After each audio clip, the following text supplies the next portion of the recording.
Today we have a very, very wonderful lady that you're going to get the opportunity to meet. Her name is Liz Zemke. Welcome to the show. Liz is somebody I've known for several years. She is a multi-talented and very busy individual. I think we could give you 4 shows and not get to everything that you do. My gosh! But so let's start out real quick with the work that you do for amputees.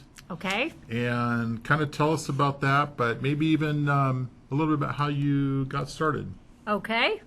Well, I've been an RN for 46 years, and I hadn't really worked with amputees much, but 23 or 4 years ago, I was in a major car accident, and long and short of the story is that they couldn't save my right foot and leg, so I opted to have it amputated as opposed to having many more years of many surgeries and long rehabs without very good outcomes. Okay.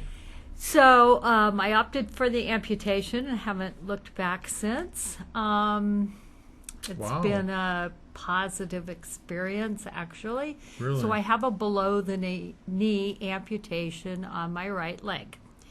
And after that, I found that it was a scary situation because you didn't know what to expect and you didn't know what you were going to be able to do and not do. And there weren't a whole lot of people out there who were contacting us. Probably not somebody like you out there 23 years ago. No. Okay. No. So I had a couple of friends who did reach out to me, but I didn't figure that everybody had those resources. So I kind of started working with the Amputee Coalition, and then they have since developed an entire peer network across the nation and around the world, actually, of amputees who have successfully achieved, getting back to life. And then we go to see new amputees or those facing amputation and walk them through the process. So that's got to be amazing, because one thing I was just thinking as you were talking, did you know anybody that was an amputee when you made the decision for yourself? I knew a couple because I had even been invited back to the Amputee Coalition national meeting. So I went 5 weeks before my surgery. Oh, wow. And was overwhelmed and felt like the odd man out because here I was walking around but saying, well, I had to have my leg cut off in a few weeks. So I came back with more questions. Oh, did you? And lots of information and questions to ask my surgeon, questions to ask a prosthetist. And that just kind of led to, well, it seems like everybody has these questions. Oh, yeah, you would think. Everybody wants to know whether they can return to driving. Really? Everybody wants to know if they can play with the grandkids, wear these shoes, go back to work. Sure. What kind of work can I do? So it's a scary world, but I could have helped them through that. I imagine that the value just of having somebody that truly understands, just doesn't have empathy, but has lived it is invaluable. So, real quick, who are the people that are amputees? I know it's not just older folks with certain ailments, but there must be younger ones too, right? Probably 90% of our amputees are resulting from vascular insufficiency. And whether that vascular insufficiency is we've just got poor plumbing all around, or from diabetes. I was going to say. And that's battling our vascular systems. So they're ending up with amputations. Maybe they've had sores on their feet, legs, whatever. But that's leading to the majority. It's interesting, because I have a very good friend who, was diabetic and started with a couple toes, and it was simply because his his podiatrist clipped his toe when he was doing his toenails. So he was doing everything right. Right. You know, a doctor unfortunately made an error, and then it caused him to lose toes. But it literally was a 6-month, process of having to keep his leg up. Which we're not even thinking about something like that because we don't have that concern. But to have care and support and some people that are encouraging you along the way, I mean, I could see where it'd be really huge. And then I have another friend that is in a similar situation and has had a surgery, and 6 months go by and there's no progress because it's diabetic and you have all these issues. So I would imagine that that's huge. So well, and then we can't assume that they're all from diabetes either, sure, because that gets sure. to be a big problem then too. Mhm. I mean, I have a friend who was a very active florist, preschool teacher, swim instructor, and she was arranging flowers one day and was bitten by a brown recluse spider. Oh, wow. That led to sepsis, which led to septic shock, and the medications that it took. And she soon lost all 4 limbs and she's doing beautifully now, wearing 4 prosthetic devices. Seriously, wow. Doing wonderfully. Wow. We have young kids losing their limbs to cancer and accidents. Do you have any Injuries. Vets coming back from war? We have the veterans. Mm-hmm. Yes. Yeah. Okay. So it's a pretty well-rounded group of people, yes. age-wise, and it is other reasons things other than Yeah. diabetes. Okay. So I know that one of the big things that you said you do is peer visitation. Right. So let's talk about that a little bit, because to me that seems like it would be invaluable. I will have a physician call me and say, gee, I just saw so-and-so in my office, and they have a sore, and we've been trying to heal it for a year, say.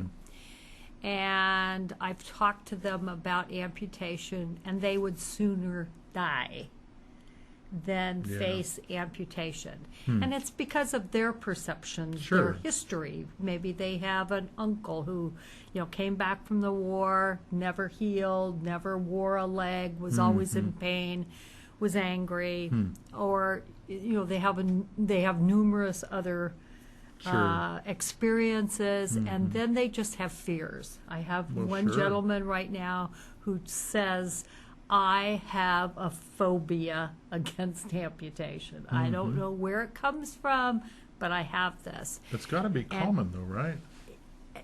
The fear, for sure, is common because it's of the unknown. We've Well, never sure. been an amputee before we were amputated. Yeah. So we don't know what our life's going to be like. And that is like a black hole. Oh, yeah, It's- sure. It's scary. Wow. So anyway, the docs will call me, or family members will call me, or the person facing amputation will call me. They've gotten my name, usually from this TV program. But they'll get my name, they'll call me, and I'll introduce amputation as something not as scary as it sounds. Maybe bring a little reality to the picture as Exactly. far as... I mean, it's real when they see me walk through the door, and I don't have a limp, and you won't know that I'm an amputee Sure. because you don't see anything, unless I'm wearing short pants. So I walk through, and then I say, hi, I'm Liz, I'm a nurse, and, oh, I don't have a right leg. And then they have this disbelief, it's like, whatever. So then I show them my leg, just or gonna I'll say, take people, it do they wanna off. see? And, Yes, yeah. absolutely. Yeah, wow. And then their perceptions change. Wow. So it becomes a little less scary. And then all the questions come. Well, can I do this? Well, how do you drive? Well, how do you do this?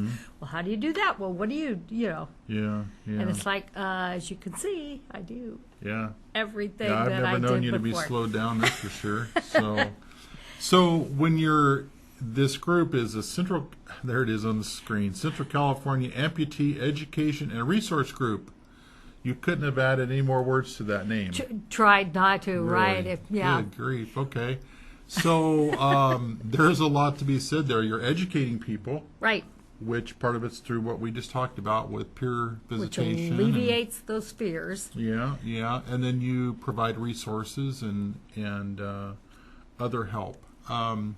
So when people are looking at, one quick question that I'm wondering about is, do you get very many patients, if you will, that have had an amputation, maybe as a result of an accident or something, didn't even maybe have the opportunity to say, hey, I'm okay with that, or no, I'm not, or maybe it was a life-saving measure or something like that? Well, my friend who lost all 4 limbs was awakened from a coma to say, hey, we're going to have to take all 4 limbs. Oh, wow. Are you okay with this? Put her back. And a lot of people, I mean, if they've got meningitis, some of the big bad infections, MRSA has taken a few limbs. Really? And development of a clot that clots off that circulation to a leg can make it very fast decision. So a lot of times this is a save your life or save your limb. What's it going to be? So if I'm hearing you right, a lot of times people don't have time to sit back. Well, let me get back to you in a month because I'm going to do a little research. They don't have time to ask me first. So all the more reason to have a peer visitation. So then I see them right after the amputation. I have a number of doctors, and thank goodness, they'll email me beforehand, and they'll say, I have a surgery on this date. I have a surgery over here at this date. I've already gotten their permission. Will you go see them? And that alleviates that fear before they have the surgery, so they don't go into it, already scared. Yeah. And they don't wake up, look down, and shock. So it's good. And then we have a program at San Joaquin Valley Rehab Hospital. So it's a very set program, and it's phase 1 and phase 2. So patients can, as long as they qualify for acute rehabilitation after their hospitalization, then they have surgery. 2 to 3 days later, they come over from acute hospital to acute rehab. They're there for 10 to 14 days. And that is to educate, give that support. I see them almost daily while they're at San Joaquin. Wow. Then they have the entire team helping them out, and they're all educated in amputation, and it's specially CARF certified and everything. So then they get preparation of the stump for a prosthetic leg. They meet lots of people. They get the physical therapy so they don't get complications. Then they're usually home for 3 to 4 weeks and get their leg. Really? So it's a very quick process. It's 5 to 6 weeks without any complications, and from time of surgery to get their prosthetic leg. Let's take a break real quick. I want to hold that thought. I want to talk about some of the other things you do, but we're going to take a quick break.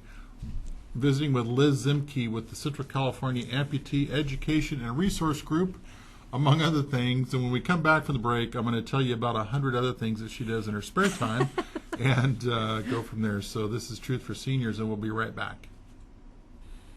We're visiting with Liz Zemke, somebody I'm going to refer to as, I think, the busiest person in Fresno. And so she never sleeps, and and she can run probably faster than anybody as an amputee. So, but you've been talking about, what you do with amputees and visitation, counseling, if you want to call it, just the encouragement. But you do a lot of other clinics and events throughout the year, different places. You mentioned Fresno State, Children's Hospital, UCSF. So, and that's just off the tip of your head, I'm sure, tip of the iceberg.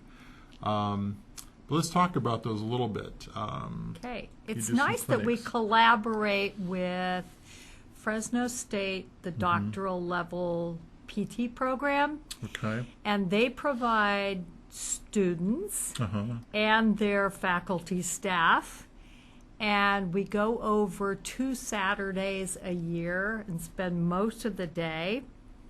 And we do gait analysis on Okay. amputees, balance evaluations. Cynthia Fuller usually comes over with the balance vest. Okay. And so they can get assessed for sitting balance, standing balance, balance to improve their lives at home. Okay. And that's been great. Then we also have a podiatrist, Dr. Rupley, sometimes Dr. Cerrone, volunteer their time to come over and check the remaining foot. Okay. We usually get a vascular doctor or a vascular surgeon to come over and assess for the vascular condition of the remaining leg as Okay. well. So they get their and annual all the checkup. services are free. And then all the amputees are invited. We also have a couple of vets who aren't amputees. We've had a quadriplegic patient. We've had ALS, Parkinson's, a couple of other, patients who are affected in their gait and balance. Come Well, as over you were and take saying that, advantage. yeah, So I'm it's thinking, fun. like my own father, he's got Parkinson's and dementia. Well, his gait is an issue. Right. I'm thinking, well, why would we want to not just let everybody have a gait analysis, Right, if you right. will? And Because they so- all need help. Everybody's afraid of falling. Right. Yeah. Wow. So we do this day-long free clinic, and Really? it's really fun. Yeah. Wow, that would be. So I'll let you know about the next Yeah, one. you know what? That's. You can come over and That's observe true. I and do a probably need to have program on mine it. analyzed too. So, And that's Well- one thing. And then the children's clinic. Yeah. The children's hospital, Valley Children's Hospital, has a prosthetic clinic for their child amputees and kids with Okay. limb loss every 2 months. But that's Wow. too often to do a fun day, because Okay. then they just kind of get used to it. So twice a year we have a fun day with them, and we bring Heart of the Horse therapy. oh, cool. And we're able to get on out and put amputees up on the Yeah. horses and Wow. ride. And then usually we always have booths of information. Mm-hmm. The prosthetists, our support group, Center for Neuro Skills usually comes out. Shield Healthcare comes out. We have a realtor that comes out and brings dental bags for the Really? kids. We'll Okay. take coloring. We'll do hide and go seek and, Really? and That's cool. scavenger hunts and Oh, anything cool. else. We've had UC Merced's soccer team come out Oh, yeah? and do drills with the Okay. kids. That's So cool. anything, and we'll just get out, and that's the day I'll wear my short pants so kids can see Sure, yeah. that, oh my goodness, when I'm an adult, my leg's going to look like that. And then Wow. the adults can get inspiration from the kids as well. Oh, yeah, So no kidding, it's a really fun day. Hadn't thought about that, but as an adult, you're not worried about getting another or outgrowing your Right. prosthesis. It Wow. stays the same, but the kids don't always, particularly the really young, who are born with limb loss and they're getting their first prosthetics. I don't think that they perceive Yeah. that this is going to continue as an adult. Wow. Interesting. So you are very busy there. Another thing, though, that I know that you're heavily involved with and very passionate about is the Coalition for Compassionate Care. So let's talk about that. I know we have another mutual friend, Joe McCarthy, who's Right? involved with that. Right. I'm on the board for the California Central Valley Coalition for Compassionate Care, and that's basically providers of hospice and palliative care. Okay. And our big mission is to get education out there Mm-hmm. to not only the community, but to professionals, the Sure. doctors. Very few physicians are in palliative care. It's fairly new. Mm-hmm. And I mean, I just recently read an article by a nephrologist. Now, Okay. you're thinking, a Kidney nephrologist, doctor. 99% of their patients are probably appropriate for palliative care. How Sure. to live better Mhm. with these long-term chronic diseases. Sure.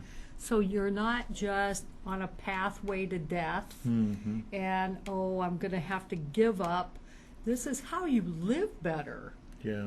Yeah. And yet, fewer than 1% of the nephrologists in the United States are also palliative care trained. Really.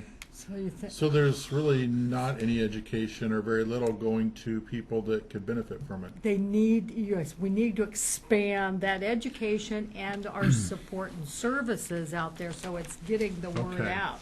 So I want to just kind of be real here for a minute because I've known you and I've heard the difference, you know, palliative care, hospice care, and I know from talking to Jill and other friends in hospice that hospice is probably, you know, the most underutilized service that's out there. It's one of the most amazing services out there.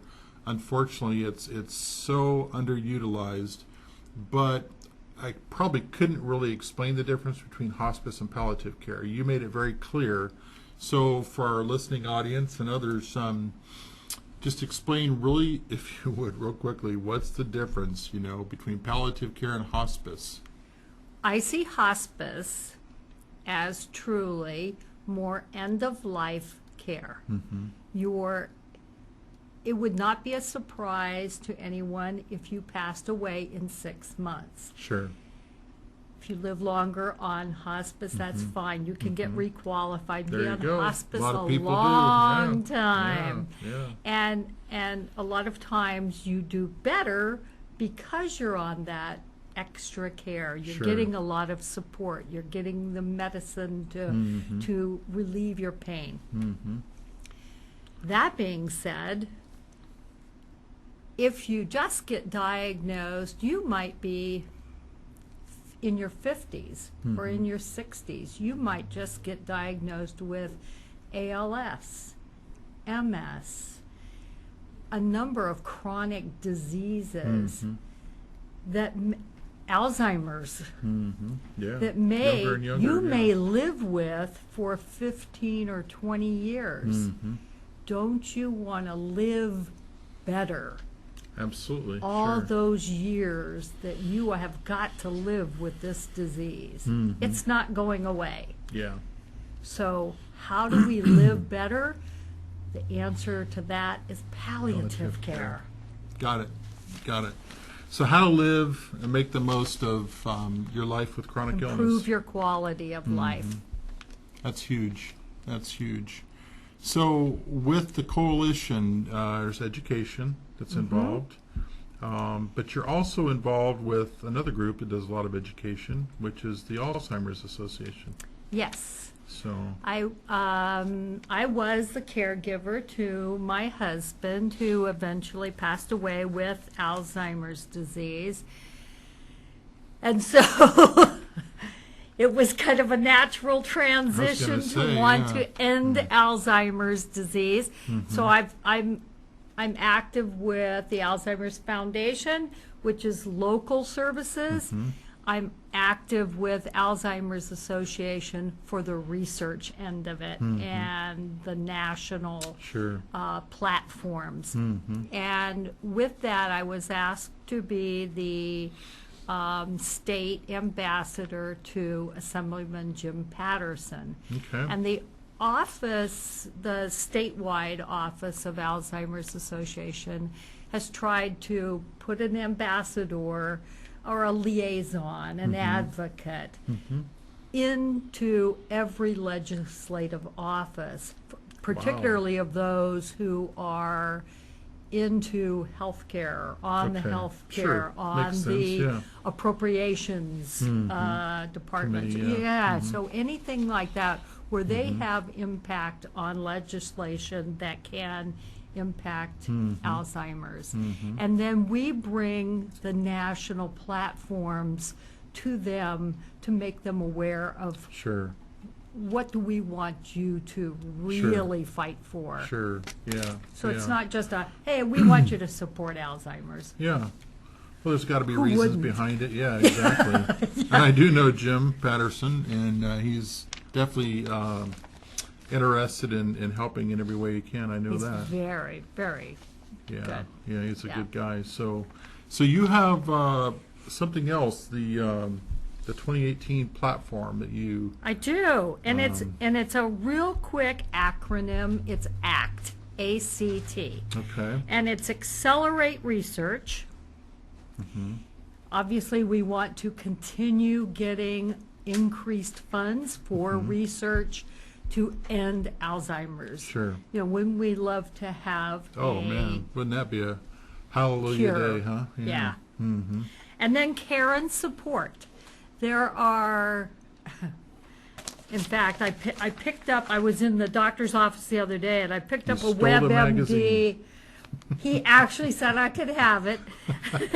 So That's what they all I'm say, breezing through the magazine, and at least, you know, these days there are articles on Alzheimer's and on caregiving, Yeah. and it's a volunteer army of 44 million Americans cares for aging or ill loved ones each day, saving the U.S. economy $470 billion. You know, and I'm thinking, It's huge.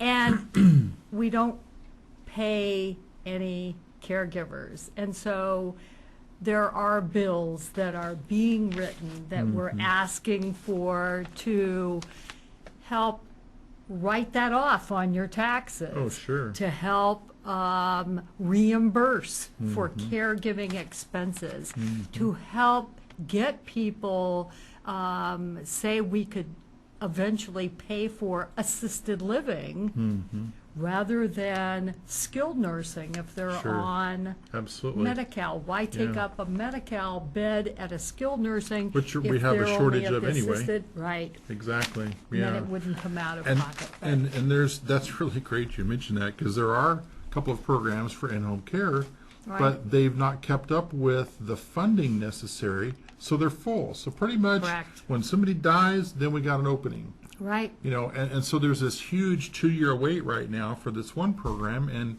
unfortunately a lot of people pass away before they ever get the benefit of Correct. it. There's So a it's huge fighting need for for it. that. Yeah. And it's fighting for more daycare and more Yeah, respite care UCSF options and and- more diagnosis and getting people educated so that they know that there is a reason you should get an early diagnosis. Yeah, yeah, that's really true. That, oh, well, That yeah. you can take advantage of some Mom palliative care and make the best of life. Exactly. Yeah. Mhm. Yes. Wow. If you Wow. have that diagnosis, then other programs are open to you. Mm-hmm. So, Yeah.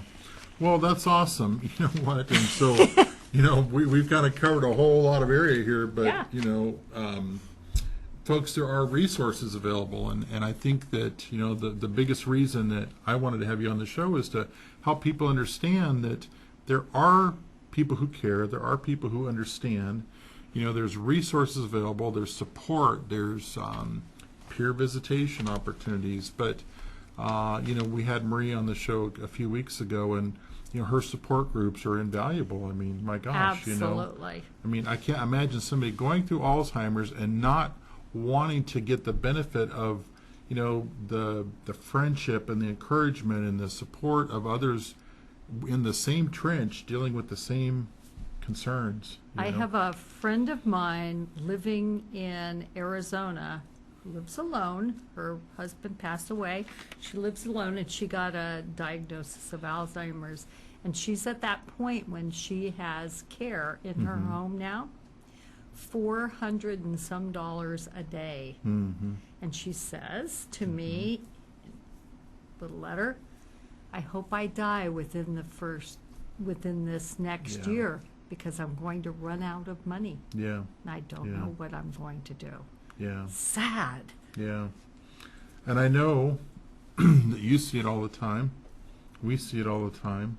You know, you have caregivers that are afraid they're going to die before the one they're caring for. Exactly. And about 30% of them do. So there's a lot of reasons, folks, to get some information and to get the right information. And I think we've got Liz's information up there. I imagine that you have a phone number you could hand out. And I do. do you want people to that? contact you directly? Yes. The 284-8417. Okay, That's why don't you fine. repeat that? Oh, there it is. 559-284-8417. Or you email can me.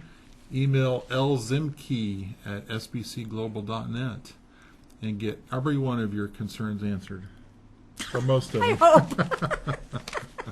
You're amazing. You know what? You Thank really you. do serve a great need, a great many needs. And you're definitely well qualified to do it. So thank you for being here. Thanks, Greg, I appreciate for it inviting very me. much. And we'll have you back. I know we All will. right. So, all right. So we're going to take a break here in just a minute and let you see a little bit of the message from those who sponsor us, and we'll be right back with Truth for Seniors.